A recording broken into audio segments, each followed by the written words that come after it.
சரியா படிப்பு வரலைன்னா வாத்தியாரே சொல்றாப்ல, நீ எல்லாம் ஆடு மாடு மேய்க்கத்தான் லாய்க்கணும். அம்பிட்டு கேவலமா போச்சு உனக்கு. என்ன இவெல்லாம் விவசாயம் பண்ணுவா, இவெல்லாம் ஐயோ பெரியார் மட்டும் இல்லைன்னா நல்லா விவசாயம் பார்த்துருப்பேன். நல்ல வேலை இருந்தாலும் வராமலே இருந்திருந்தா பல பேர் விவசாயம் பார்த்துருப்பான் இருக்கு.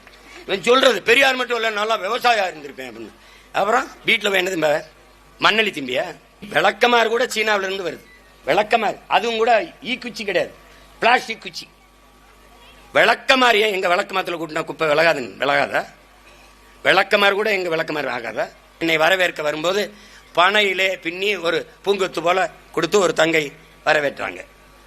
நாங்க பொதுவாக பூங்கொத்து வாங்குறது இல்லை, பூ எனக்காக பூக்கிறது இல்லை, அதை புரிஞ்சுக்கணும். இறந்து போனவனுக்கு போடலாம், சாமிக்கு போடலாம், இறந்தவன் சாமிக்கு இணை ஆயிடலாம்.